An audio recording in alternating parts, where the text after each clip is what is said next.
CPM Thiruvananthapuram ജില്ലാ സെക്രട്ടറിയായി V Joy തുടരും. ജില്ലാ സമ്മേളനത്തിന് ഇന്ന് കൊടിയുയരുകയാണ്. പുതുമുഖങ്ങൾക്കും യുവാക്കൾക്കും അവസരം നൽകി കമ്മിറ്റിക്ക് യുവത്വം നൽകണമെന്ന ആവശ്യം ശക്തമാവുകയാണ്. ജില്ലയിലെ പാർട്ടി നേതൃത്വത്തിന് വയസ്സായി എന്നും മാറ്റം വേണമെന്നുമുള്ള മുറവിളി ശക്തമാണ്. ജില്ലാ സെക്രട്ടറി പുതുമുഖമാണെങ്കിലും കമ്മിറ്റിയിൽ ഏറിയ പങ്കും പതിറ്റാണ്ടുകളായി തുടരുന്നവരാണ്. ഒരുപറ്റം യുവാക്കൾ അവസരം കാത്തുനിൽക്കുന്നു. ആരൊക്കെ വഴിമാറുമെന്നും ആർക്കൊക്കെ വഴി തുറക്കുമെന്നതുമാണ് തിരുവനന്തപുരം ജില്ലാ സമ്മേളനത്തെ ശ്രദ്ധേയമാക്കുക. BP Murali, KC Vikraman, Puthenkada Vijayan, V Jayaprakash, C Ajayakumar, N Ratheendran, R Ramachandran Nair, G Sugunan. പ്രായപരിധി നിബന്ധനാ ഭീഷണി ഉയർത്തുന്നവരും അനാരോഗ്യം അലട്ടുന്നവരുമായി വലിയൊരു നിരയുണ്ട് CPM തിരുവനന്തപുരം ജില്ലാ കമ്മിറ്റിയിൽ. സംസ്ഥാന സെക്രട്ടേറിയറ്റ് അംഗമായ ആനാവൂർ നാഗപ്പനെ ജില്ലാ കമ്മിറ്റിയിൽ നിന്ന് ഒഴിവാക്കും. സംസ്ഥാന സമിതി അംഗം A റഹീമിന്റെയും ഒഴിവ് വരും.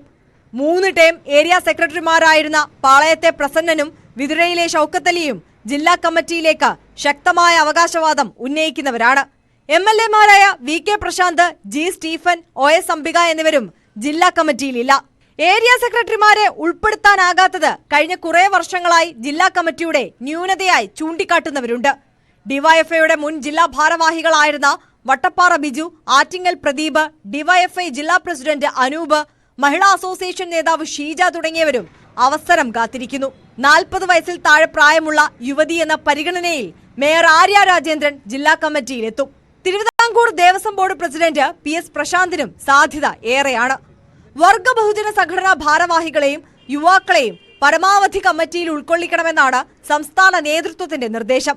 അത്തരത്തിലുള്ളവരുടെ വലിയൊരു നിര ഉണ്ടെങ്കിലും മുതിർന്നവർ ഒഴിഞ്ഞാൽ മാത്രമേ ഇവർക്ക് അവസരം ലഭിക്കൂ എന്ന സ്ഥിതിയാണ് ജില്ലയിലെ CPMൽ. 3 ലോക്കൽ സമ്മേളനങ്ങൾ പൂർത്തിയാക്കാൻ കഴിയാത്തതും ഏരിയ സെക്രട്ടറി തന്നെ പാർട്ടി വിട്ട് BJPയിലേക്ക് പോയതും ജില്ലാ നേതൃത്വത്തിന്റെ പിടിപ്പുകേടായി എടുത്തുകാട്ടി വിമർശനങ്ങൾ ഉണ്ടാകും. ജില്ലയിൽ നിന്നുള്ള MLA മാരുടെയും നഗരഭരണത്തിന്റെയും ഇഴകീറി പരിശോധനയും ഉറപ്പാണ്. സർക്കാരിന്റെ പ്രവർത്തനങ്ങളും വിലയിരുത്തപ്പെടും. News 18 തിരുവനന്തപുരം.